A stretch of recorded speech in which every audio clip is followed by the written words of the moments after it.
Glad to have you back. If you're just joining us, you're watching the conversation right here on Lagos Television. Now, the conversation we're going to have in the next couple of minutes, like perhaps an hour thereabout, is not a disease, but is a conversation that we ought to have, considering that, look, so many people, when they react, when you see them behave somehow, we perhaps sometimes we allude it to maybe it's witchcraft, or the person is going through some certain things that we can't put a name to. But oftentimes it's a function of the environment, genetics, and all other factors as well. This morning we're looking at dealing with bipolar disorder. Now, I think it's a good place to start, considering that I've gone through some of the definitions. I think most of us have it, but we just don't know. We just don't know that. Yes, including you, Bipolar. So we have someone perhaps that can shed more light or give some kind of perspective to this conversation. And it's good to have this conversation on Friday, so that Mama here on the weekend. Okay. She is a radio personality and mental health advocate. Please make welcome Oluwatumishi Oladapo Kuku. It's a pleasure to have you join us this morning. A pleasure to meet you. This one. Do I translate? I'm saying, do I like I get used to it?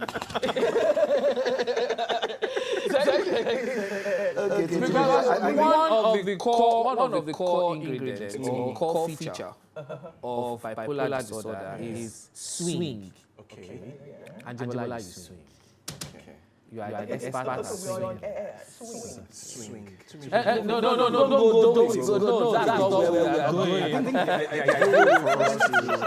the idea for us to start our conversation this morning is for you to take us through what exactly bipolar disorder is about. Okay, so first I'll start with what you said. Swing. All of us swing. All of us have mood swings. Okay, so bipolar affective disorder, bipolar manic depression. It has so it could be manic depression, but then it's also interchangeable with bipolar, and there's bipolar 1, bipolar 2, and one I cannot pronounce.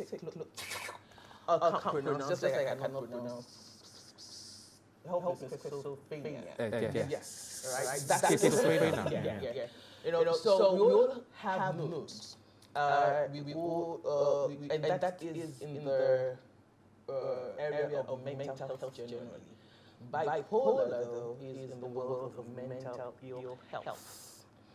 Alright, so it's a mood disorder. Okay.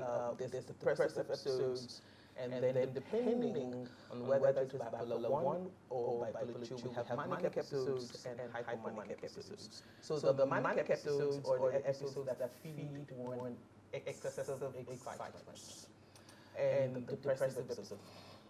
Yeah.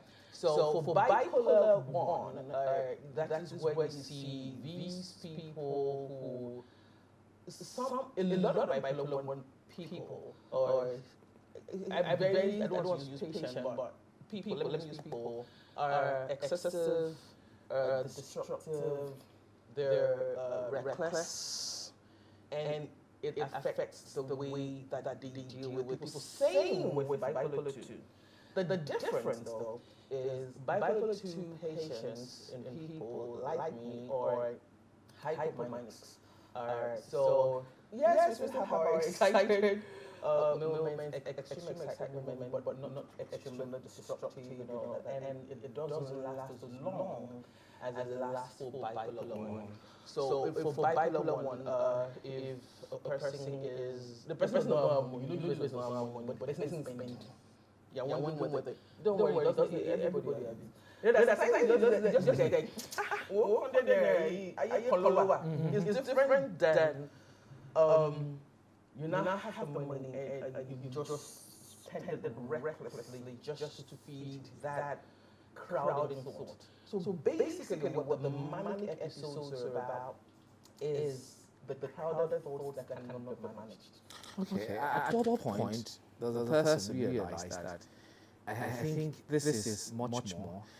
Does the person realize, or someone will tell you that I think something is wrong with you? How does it work? I wish I've done that appropriately. I'll use myself. Okay, I didn't know I was living bipolar. I didn't know, but I do know that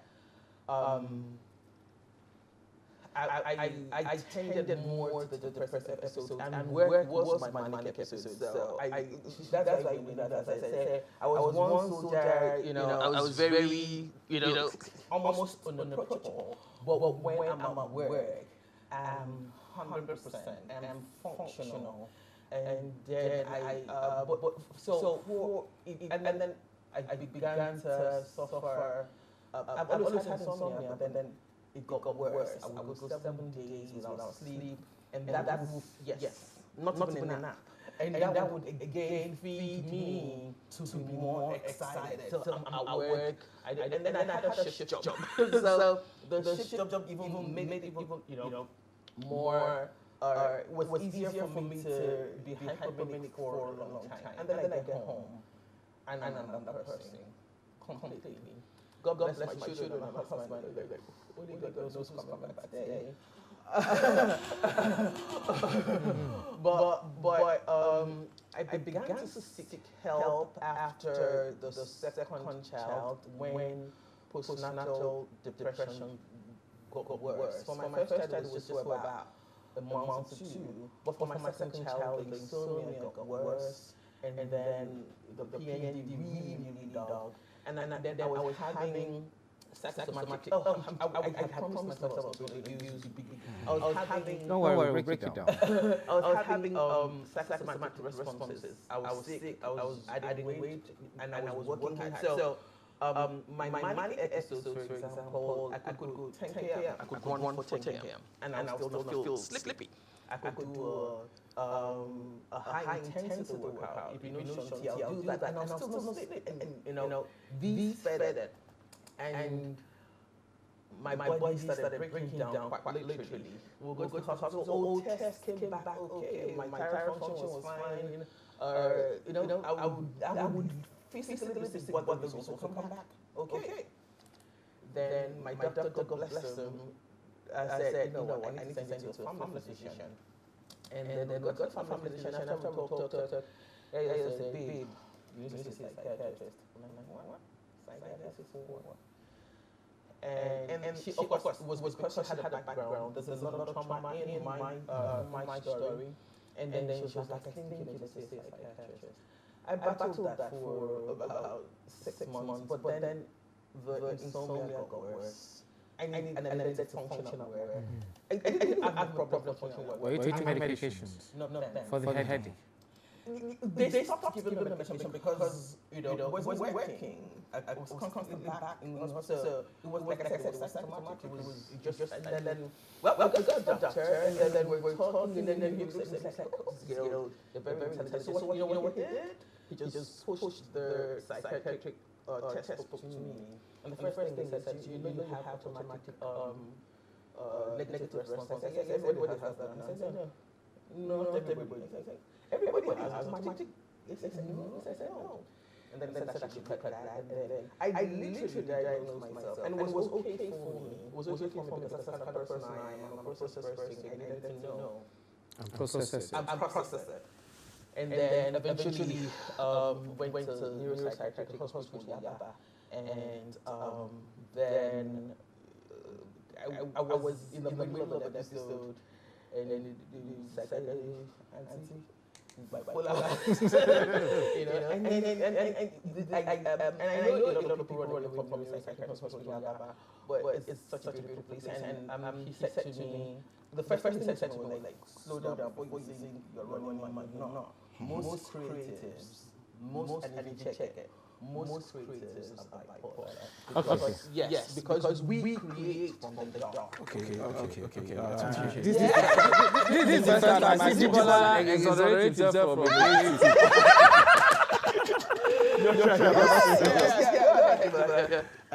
What are the factors that could trigger bipolar disorder? And is it possible for someone with bipolar disorder to live a normal life? Oh, yes, I am. You've known me for what? 20 some, yeah? Yeah, and I have two children, and I'm using and a happy budding career. Yes, it's manageable with meditation and psychotherapy, which I hate. But psychotherapy is beautiful because what it does is take you deep into where it's, and most of the factor is trauma, childhood trauma, and unresolved repressed emotions and all that. And another, a lot of people would like to hear that it's also quite hereditary. Oh, yes, the genetic part. And of course, I think what I'm bothered about is the environment part of it, because in Nigeria, so many things can trigger you, especially from environment. Either the money factor, or the environment factor, or traffic factor. Because every time I get to see it, reading about this, you get to see people react for even slight of things, scratch on your car. Because of emotional. What you're saying, it's basically the way we Nigerians have been. And my years in traffic taught me that Nigerians just upset. So there's a difference between us being upset and actually be, and you find out that. So what if you and that's where the mental health, being mentally whole comes in. Because if you can manage daily stress as well, that's what mental health is. You can your psychosocial, you have the resources, the inner resources, the inner wisdom to manage. When you cannot manage it, then it becomes a disorder. It becomes an ill health thing. So environment. But I will speak to the environment. If a child, for example, is being abused at home and there's no love, and then because we live in a society where we should speak about these things, and then that child does not help, what do you think would happen? There's repressed emotions, there's repressed feelings, these things are not resolved, and then they grow. And then when there's this thing in psychology, when the hippocampus is here, Shasha keeps here. Just in your front, and it will help you keep it. Your brain will help you keep it until when it believes that you're ready. And that's what happened with me. I was very, very functional because I had coping mechanism. I had work, I had church to conduct, I had my writing, I could sing. So but when I had children, I had other people to, my body said, okay, let's deal. Now secret. So, we've got the manic episodes, we've got the hypomanic, we've got the depression part. So, at what point should you say someone should seek help, either treatment or medications or therapy? At what point would you say, okay, because I'm sure so many people are watching now and perhaps they can relate to it. So at what point do you think you need to see a doctor and say, I don't think it's this one, I have insomnia, can't sleep, and of course, I am hypersensitive, I'm hyper. High intensity, then the energy is just too much. Or the person just don't want to be with any other person, and you're scared for the person's life. At what point do you say you need to seek help? First, everybody needs therapy. Second, everybody needs therapy. We'll talk about the affordability. Because that alone scares everyone. And that's why I agree, because we have to make it more affordable. But that's another story. Anywho, for number one, the depressive episodes should last longer than a week. And the reason is everybody does feel we can't handle it for time, So being able to balance that is when it's going longer, especially the depressive episodes going longer, even the manic episodes going one that is going for longer than 2 weeks, then you should seek help.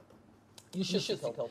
If you're not sleeping, see, I survived 2 hours, I survived 3 hours. It's not a flex. It's not a flex because you're not having regenerative sleep. And it's only when you're sleeping that you resolve. That's the way the Creator made it. That's when you resolve issues. So if you're not sleeping well, please get help. So even if you're not sleeping well, and you see because of the medical chain or the change here is you see, yes, it happens in Nigeria. So basically, it happens in Nigeria, it happens here. You see your GP first. So the GP then sends you, just like I said, to a family physician, and then they send you to, if it's then if you need a psychiatrist. That's how it should work. And it works. In phases. Yeah, because the GP will be able to know that this is now beyond, your general ailment, and then the family physician then does a kind of, it's an internist kind of, and then the person now says, okay, this is the professional you should see. Some people might not even get to the psychiatrist and just see a psychologist and then have talk therapy, and they're fine. And then you get to the depending. Again, I'm not a psychiatrist. Just speaking from my own experience and how I've been able to deal. Medication comes in, but first things first is for me. If I'm going to say to anyone, if you're losing sleep 2-3 days, you're not sleeping, please seek help. So if we shut you down a little bit, maybe if you're having overcrowded thoughts, remove yourself from as a creative or what you know. There are times that your brain is speaking faster than your tongue is, and you cannot rein it in. Then ask yourself questions. From backing global trade ambitions here to delivering on that promise here. Access growth opportunities in the world's most dynamic markets with Standard Chartered. Are you telling us you were in Yaba? Yes. Hospital? We know the way we behave in this part of the world. People tend to stigmatize. I know. How can one manage that and the affordability of the treatment? Okay, so I'm not going to sit here and say that the first time I went into the neuropsychiatric hospital, I wasn't scared, because I went to the general ward first, and my husband was beside me, and I looked at him and said, let's go, And then, but there is a section in the neuropsychiatric hospital that is called the, can I remember the name now? Amenities, yes, amenities. It's like a VIP. As at the time, I was diagnosed 10 years ago. As at the time, a session was, a visit was 1,535. But I think the downside, speak to that, if I'm going to be very honest here, the downside is you may not see the same psychiatrist over time. That means you have to explain everything. Does the file help? The file does help, and I must say that I'm one of the blessed ones that I didn't have to over-rotate. So I had 3 psychiatrists that I would see every time, and so by the time I saw them, because I was having monthly visits? Yeah. Well, I had a lot of psychotic episodes, but monthly evaluations. So they had known me, but I eventually went to private help because I needed psychotherapy. I had attempted the 4th time, and my husband felt like it was time for us to do a deep dive, and attempted, meaning I attempted to take my life for the 4th time, and this was in 2020, and we just decided, the family decided. So if you do private, I'm not going to say that is cheap, and cheap is very relative. And then we have a lot of places, and I don't want to, I know a lot of places, let me not advertise for people. There's somewhere in Okwebi here is a hub where you can get help, of course. There are personal people that you can get help. And we have also a lot of mental health innovations now that does telehealth. Because sometimes, to be fair, sometimes it's just talk therapy and the person, but if the person is not getting better, just get the person help. Don't you think this is a worry? Because even you're struggling to explain where people can get help. We're talking about. I don't want to say. Yeah, I mean, I understand. That shouldn't be the case, because we're talking about something that actually hinders your functionality as a human being. We're talking about people that their lives are threatened at the moment. You're talking about people who are about to lose their loved ones. Because you didn't diagnose it on time, you didn't know that this child is actually depressed. this child is bipolar, your husband is bipolar, But your the wife parents is. was- So you see them sometimes, parents, your dad or mom will lash out at you, and at that point, she lashes out for a substantial number of hours or even for days. This person is just not in a good mood. We don't know that this is something that ought to have been treated or addressed. Now, is this the part where government comes in? It's the part where parents come in. Because it's the part where parents come in. And this is where self-awareness is. I preach self-awareness a lot. Brothers, my brothers, forgive me, right? Because I'm going to tell a little bit of family story here. All of us, me and my brothers, all of us are neurodivergent. We're all neurodivergent, and we're just finding out. We're just finding out. I'm going on 46. I found out when I was 42. And I just blessed my mom because she just knew that these children were not normal, and she did her best, you know. She did. All they would just say is, "Egun laying today or laying today," and all that. But the truth is, the parent that is lashing out is probably also dealing without knowing. without knowing that he's or she's stealing, right? So it comes with a parent. It comes down to parenting. The genetic part of it. So our parents, stop shouting. I'm sure your mother said to you, stop shouting. It's probably because she was neurodivergent and sounds made her very irritable. Yeah, sounds made her very irritable. Or you were doing something, and because she was, but we didn't know those things. Now that we are knowing, for those who, don't just shout at your child, you know. So it starts from us understanding that a child came with their own manual. So a parent should die to self to understand that child. If your child comes to you to tell you anything, believe that child. Believe it. Don't say that, no, my brother can't do that. My family member can't do that. As communal as we are, is the most abused thing. That our communality is the most abused thing. Because when I was on traffic radio, I remember I brought one of the doctors to the station, and this lady at the time, this was around 2016, 2017, she was 60. She was 60. And then we were talking about sexual molestation, and this woman was 60. She said she had to go get married at 17 because she was running away. Nobody was believing her at home. 60! That means it's been with us longer than we want to accept. So it still comes down to the family. The parents should understand themselves. We should stop saying children are to be seen, not heard. That's where this is starting from. I'm grateful that I married into a family that is quite, I don't want to say educated, because my parents were educated. Exposed. Yeah, you know.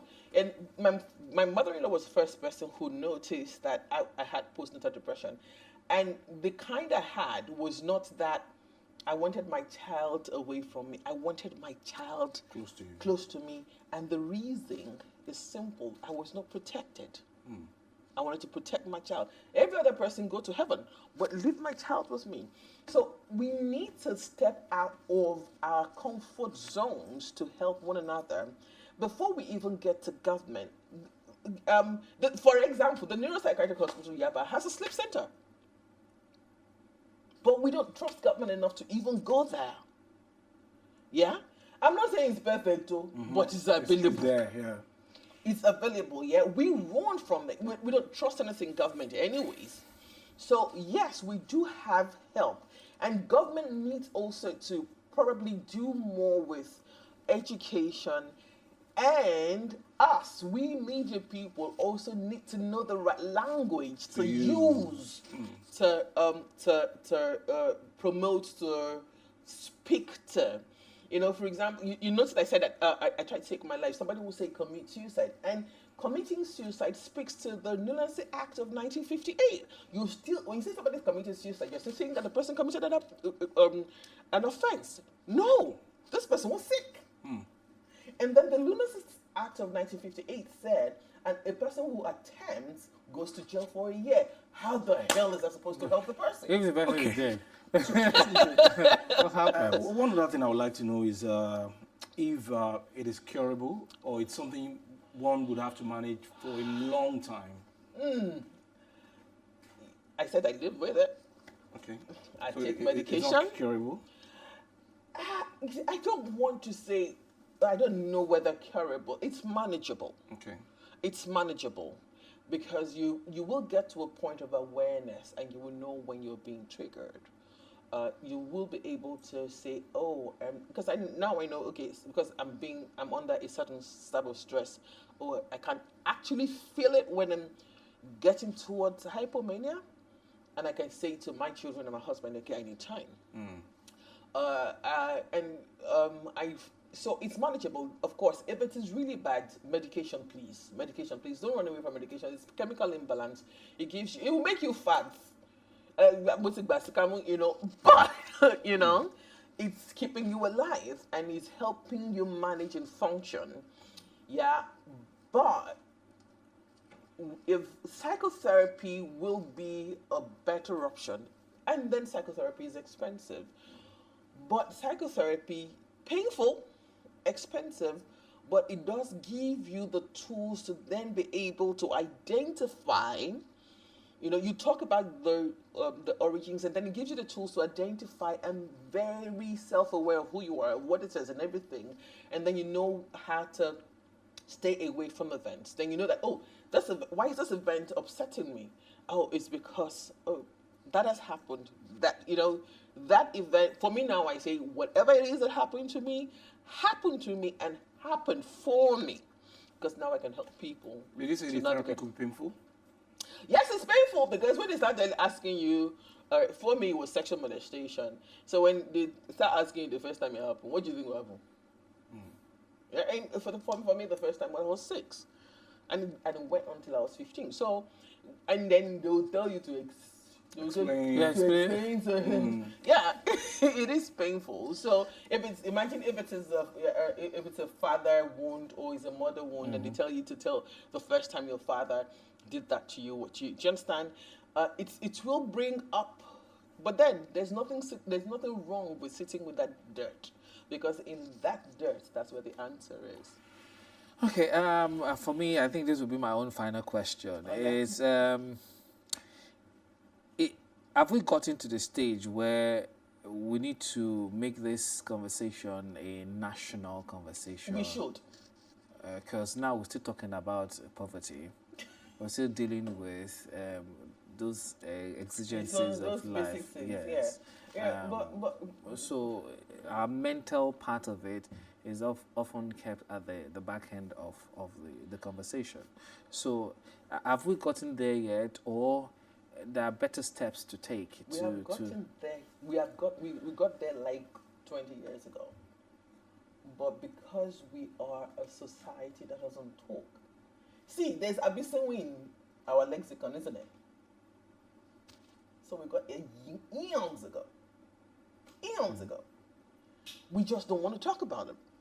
And then we are now deciding. Isn't that because of the stigma out there? Yeah, it's because of the stigma, and that's what I said. We don't want to talk about it. We don't want to talk about abysmal. We don't want to talk about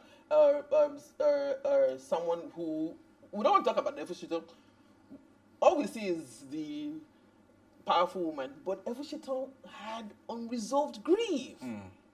There was no one she could talk to. She lost a child. It took her time to get pregnant, and then eventually she got pregnant. Then she had a child. The child dies in labor. We taking her grandchild with her, and that's where she made that famous statement. Along what my shit said, yeah, it was unresolved grief. We have Bashoruga. Yeah. We have Moremi. Moremi is a poster child of learned helplessness. She sacrificed herself. She sacrificed her child, very much like what happened to Japheth in the Bible. When I come back from this world, the first thing I see. So we've had this conversation. We're just not talking about them because of the stigma. Okay. Yeah. Our colleague over there, Living Bay, Another question. Please. An advocate, or you're talking about it now. Is it healing? Is it a form of therapy For me? for you? No. Because my healing, it's not therapy. For me, it is, I'm a media person. Okay. And I can use the media to have this, to open up this conversation.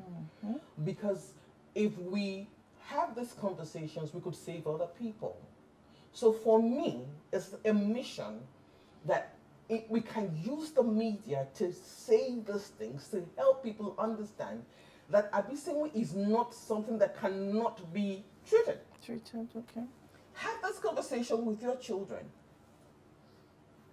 For me, because I'm healed. I'm fine. I'm a normal person. I agree.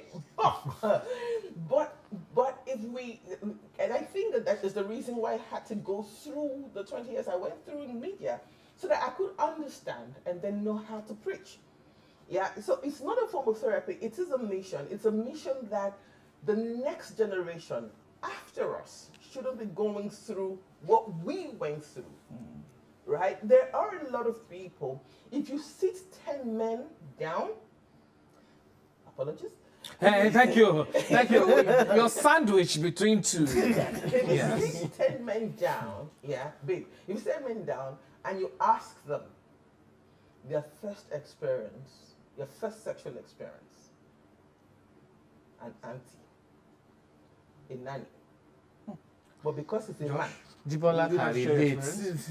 Yeah, Do you like to share experience? everybody knows my experience, yeah. No, I don't know. I don't know. She doesn't know. Do you want me to share on there? Please do. If you Yeah, want. it's with my wife now, when I got married. Okay. Yeah, so. There's a story there. There's a story. There's a story there. Do you understand? But because it's a man, everybody tries to, you see it as a badge of honor, but no, it is not. Then they now take it out on their partners when they get married, or on the girls they ever get. And then put 10 men down. I bet my non-existent salary that 8 of them. There's nothing to bet. There's nothing to bet on. If it's not You didn't bet it. you didn't bet anything. Do you understand? Yeah, but for the girls, when sexual molestation happens for the girls, you hear family members, can I want that or this one thing, and then because you're protect. That's for me. That's what patriarchy is. You're protecting a name. So hell no, we're not doing that anymore. That is why I do this. I live with bipolar affective disorder. If you listen to me on radio, do I look like I'm sick? No. Do I sound like I'm sick? No. So it is manageable. Okay. And for those who are out there who are listening, if you've been molested and that is a trigger for you, stop giving that person power Over you. by being trauma foolish. Be trauma wise and heal. Because forget what you see on Nollywood, or be on Yoruba Wood, whatever.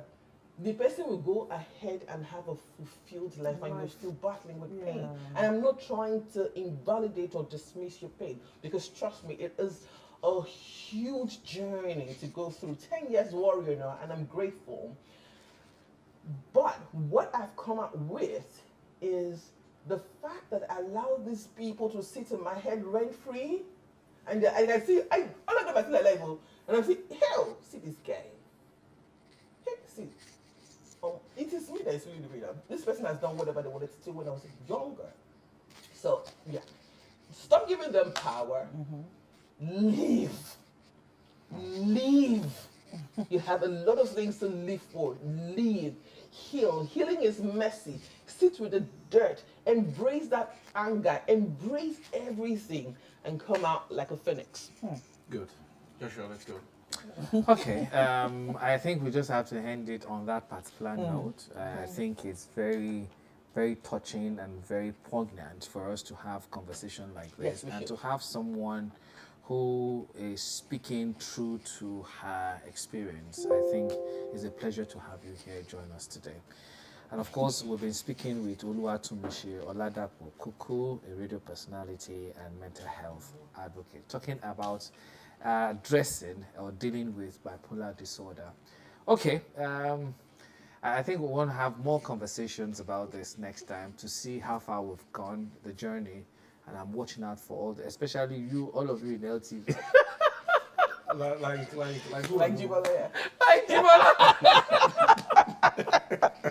I know, right? You get it? Yeah. Okay, we'll take a short break. Big Bill will be all by herself. You want me to come join? Yeah, Comfortable? No. Let's keep our comment. No, I've you are been keeping on me leave, right? company. Just Because back- what we're just let talking me about 7 even has a lot to do with Yeah. you. So With me. come here. Okay, we'll take a short break. We'll be right back. Don't go anywhere. It's still the conversation.